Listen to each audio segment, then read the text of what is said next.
తెలంగాణ రాష్ట్రంలో కాంగ్రెస్ పార్టీ అధికారంలోకి వచ్చిందంటే దానికి కారణం ఏంటంటే కేసీఆర్ చేసిన తప్పిదాలు ఏవైతే ఉన్నాయో కేసీఆర్ తప్పిదాలతోనే ఈరోజు కాంగ్రెస్ పార్టీ అధికారంలోకి రావడం జరిగింది. కేసీఆర్ కుర్చీ విరిగిపోయి రేవంత్ రెడ్డి ముఖ్యమంత్రి కావడం జరిగింది.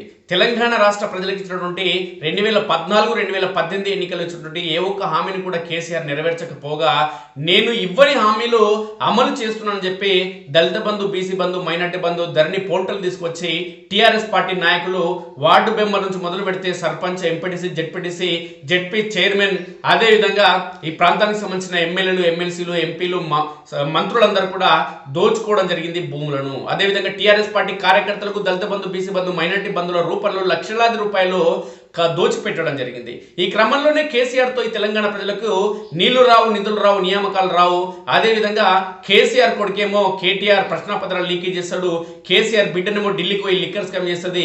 ఇక కేసీఆర్ మన గౌరవనీయులు తాయి పంతాడు, అప్పుడప్పుడు నిద్రలేచి కాళేశ్వరం 1,00,000 కోట్ల అవినీతి చేస్తాడు. ఇవన్నీ అక్రమాలను చూసి మిగులు బడ్జెట్తో ఉన్న తెలంగాణ రాష్ట్రం, మిగులు బడ్జెట్తో ఈ తెలంగాణ రాష్ట్రం సీమాంధ్ర నుంచి విడిపోయి ఏర్పడితే ఈ తెలంగాణ రాష్ట్రాన్ని అప్పుల కుప్పగా చేయడం జరిగింది. కాబట్టి కేసీఆర్ను 10 ఏళ్ల పాటు నమ్ముకొని 2 సార్లు ముఖ్యమంత్రిని చేసి ఆయన కొడుకును 2 సార్లు మంత్రిని, ఆయన బిడ్డని ఎమ్మెల్సీని ఒకసారి ఎంపీని చేస్తే, ఆయన అల్లుడిని 2 సార్లు మంత్రిని, ఆయన పెద్ద కొడుకుని 2 సార్లు రాజ్యసభ సభ్యుని చేస్తే ఈ తెలంగాణ రాష్ట్ర ప్రజలకి అప్పులు మిగిల్చి చిప్ప చేతికి ఇవ్వడం జరిగింది. దీన్ని గమనించిన తెలంగాణ సమాజం ఏం చేసిందంటే కేసీఆర్ మాత్రం వద్దు, ఈ టీఆర్ఎస్ పార్టీ మాత్రం వద్దు, ఎవడైనా సరే అనే కోణంలో తెలంగాణ సమాజం మొత్తం గంపగుత్తగా ఓట్లు గుద్దాలని నిర్ణయించడం జరిగింది 2023 ఎన్నికల సందర్భంగా. ఈ క్రమంలోనే తెలంగాణ సమాజం మొత్తానికి ప్రత్యామ్నాయంగా టీఆర్ఎస్ పార్టీకి ప్రత్యామ్నాయంగా కనిపించింది కాంగ్రెస్ పార్టీ.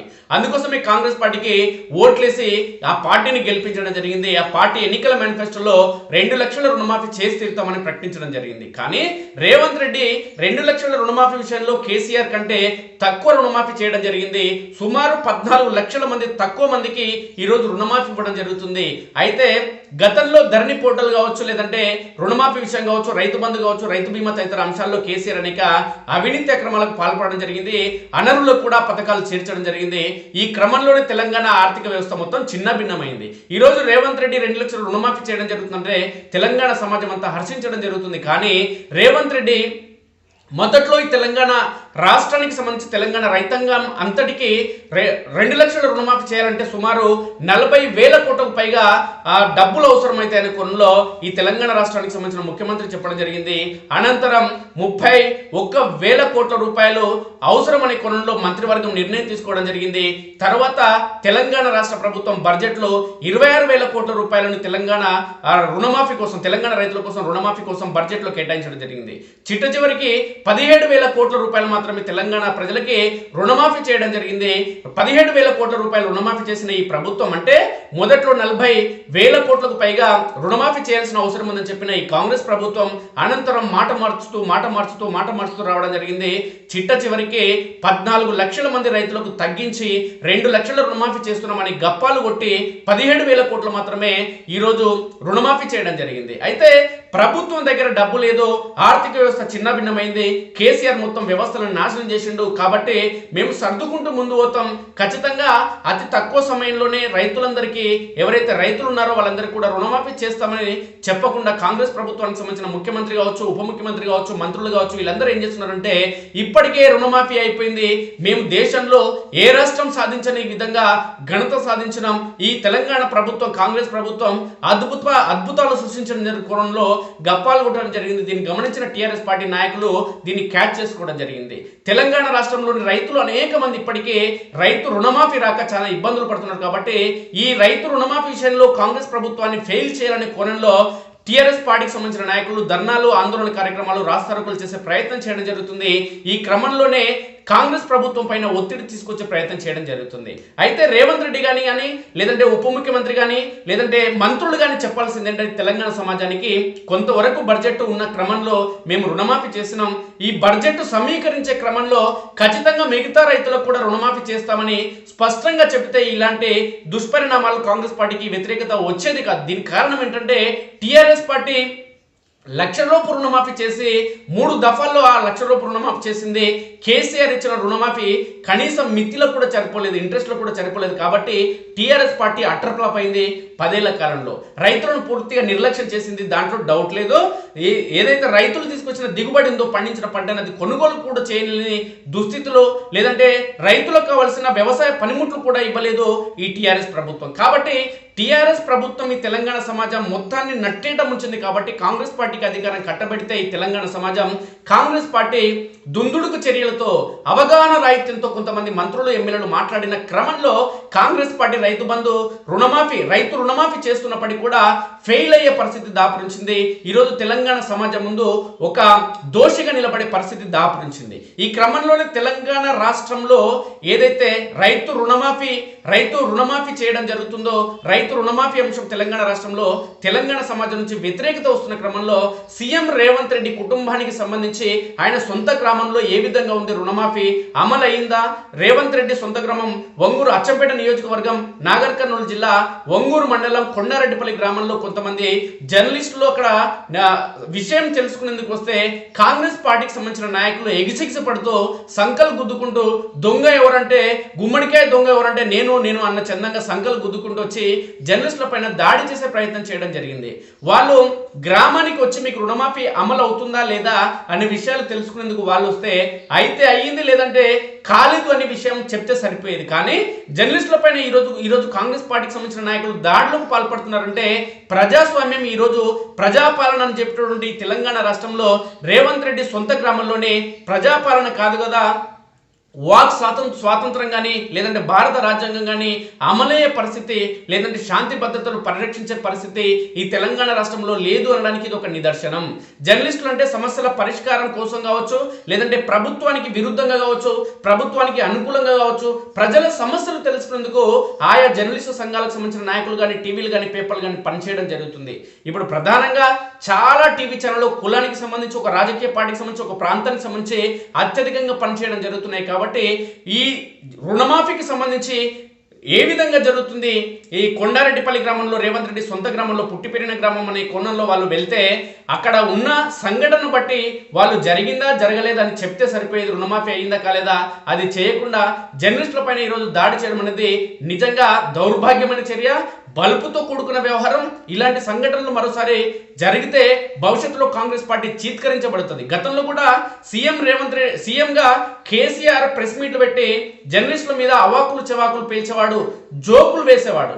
కాబట్టి ఈ జోకులు అంటే తెలంగాణ ఉద్యమ చరిత్రలో తెలంగాణ ఉద్యమాన్ని ఉధృతం చేయడంలో కేసీఆర్ దొంగ దీక్ష చేసిన తెలంగాణ చరిత్ర అధోగతి పాలు కావద్దు, తెలంగాణ ఉద్యమం నీరుగారిపోవద్దని చెప్పి కేసీఆర్ దొంగ దీక్ష చేసి నిమ్మరసం తాగిన కేసీఆర్ నిమ్మరసం తాగలేదు, దీక్ష విరమించలేదని కోణంలో ఈ ప్రాంతానికి సంబంధించిన జర్నలిస్టులు ఆ వార్త తప్పైన దాన్ని సరిచేసే ప్రయత్నం చేయడం జరిగిందంటే వార్త సరైంది కాదని తెలిసిన ఈ ఉద్యమాన్ని నీరు కార్చొద్దు, ఈ తెలంగాణ ప్రజల ఆకాంక్షలని మనము విరుద్ధంగా పోవద్దనే కోణంలో ఆ రోజు కేసీఆర్ నిమ్మరసం దాగి దీక్ష విరమించ చేయలేదనే కోణంలో అనేక అంశాలకు సంబంధించి సీమాంధ్ర యాజమాన్యాలు ఉన్నప్పటికీ, సీమాంధ్రకు సంబంధించిన టీవీలు ఛానళ్లు ఉన్నప్పటికీ ఈ ప్రాంతంలో పుట్టి పెరిగినటువంటి జర్నలిస్టులు అనేక మంది తెలంగాణ ఉద్యమంలో ప్రముఖ పాత్ర పోషించడం జరిగింది.